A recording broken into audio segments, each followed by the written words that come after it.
Assalamualaikum warahmatullahi wabarakatuh. Perkenalkan nama saya Dwi Cahyani.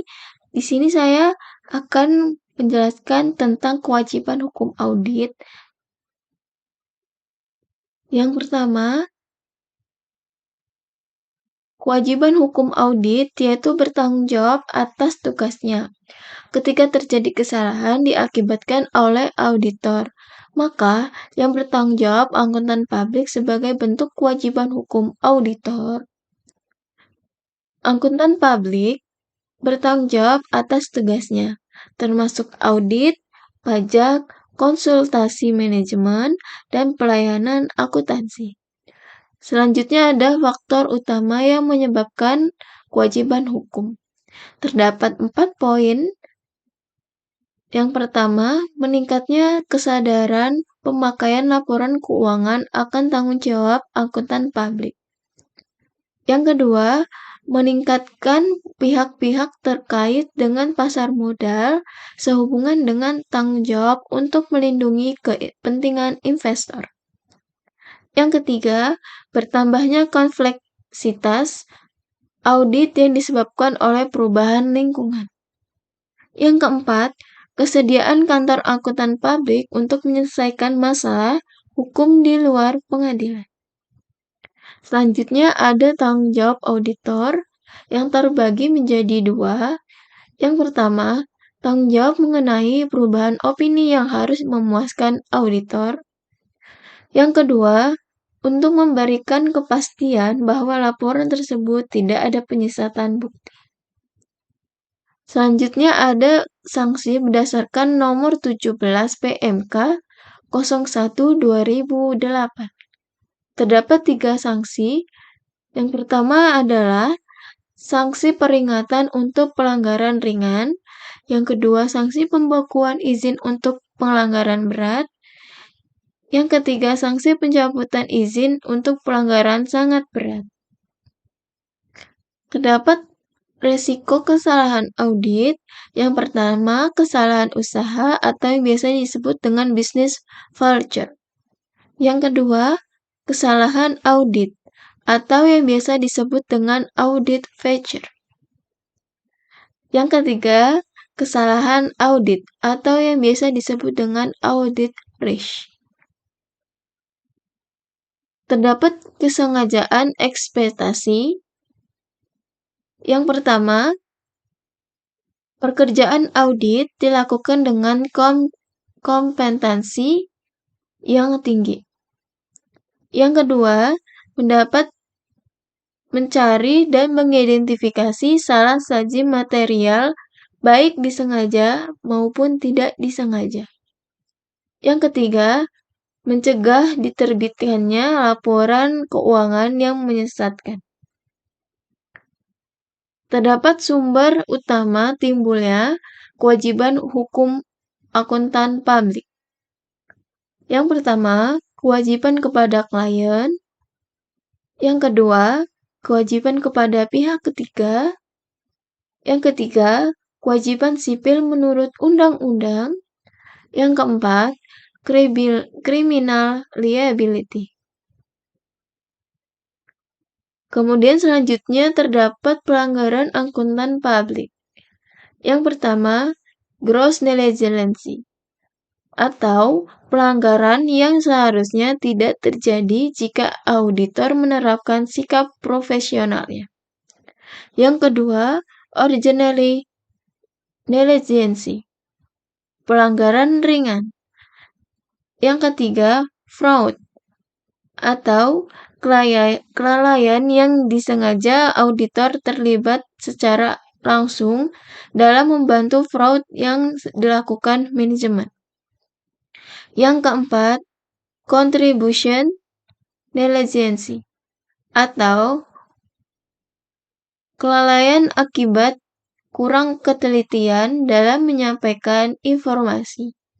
Yang kelima, contributive fraud, yaitu kelalaian akibat auditor tidak mengikuti standar auditing sehingga merugikan pihak lain.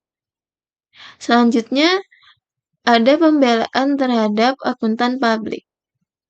Yang pertama, tidak ada kewajiban. Yang kedua, tidak ada kelalaian dalam pelaksanaannya. Yang ketiga, ketiadaan hubungan timbal balik. Selanjutnya terdapat hukum akuntan publik. Yang pertama, Hurdan Verson. Terdapat dua bagian. Yang pertama, auditor berkewajiban terbatas untuk melakukan audit sesuai SPAP atau GAAS. Yang kedua, standar ketelitian yang diharapkan disebut konsep person product person. Yang kedua, tanggung renteng, yaitu partner KAP bersama-sama akan bertanggung jawab atas ketindakan perdata yang ditunjukkan oleh partner.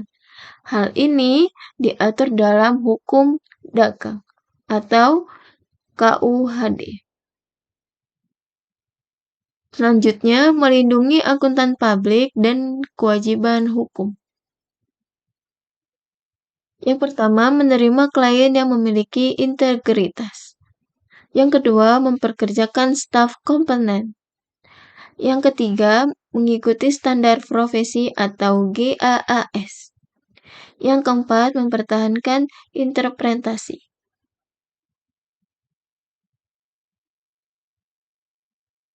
Yang kelima, mematuhi etika profesi akuntan publik. Yang keenam, memiliki sistem pengendalian mutu. Yang ketujuh, melakukan audit yang berkualitas dan didukung kertas kerja yang lengkap. Di sini terdapat kasus yang bersumber dari Kementerian Keuangan, yaitu Kementerian Keuangan mengumumkan sanksi yang dijatuhkan pada akuntan publik Kannar, Sirum Mapea, dan kantor akuntan publik Tanubrata. Sutanto, Fahmi, Bambang, dan rekan atas kesalahan audit pada laporan keuangan PT Garuda Indonesia (Tbk) tahun buku 2018. Laporan keuangan tahunan Garuda tersebut dinyatakan cacat setelah ditemukan fakta bahwa Garuda Indonesia mengakui pendapatan terkait kerjasama yang dilakukan dengan PT Mahata Aryo Teknologi atas pembayaran yang akan diterima. Garuda telah menandatangani perjanjian sehingga hal tersebut bertampak pada laporan laba rugi Garuda. Pemeriksaan tersebut mendapati dua isu penting menyangkut standar audit dan sistem pengendalian mutu KAP. Kementerian Keuangan menemukan telah terjadinya pelanggaran atas standar audit, standar profesional akuntan publik SA 315, SA 500, dan SA 560 yang dilakukan oleh auditor dari KAP yang berpengaruh pada opini laporan auditor independen. Kemudian, ada penyelesaian kasus. Berdasarkan menurut riset Kementerian Keuangan, Tim Pusat Pembinaan Profesi Keuangan telah memutuskan untuk menjatuhkan sanksi pembukuan izin selama 12 bulan terhadap akuntan publik Kanser Sirum Mapea dan memberikan peringatan tertulis dengan disertai kewajiban memperbaiki sistem pengendalian mutu KAP pada kantor akuntan publik. Otoritas Jasa Keuangan telah mengundang akuntan publik Kanner Sirum Mapea dan mengenakan sanksi administratif berupa pembekuan surat tanda terdaftar selama 1 tahun. Demikianlah presentasi saya tentang kewajiban hukum akuntan publik. Saya tutup. Wassalamualaikum warahmatullahi wabarakatuh.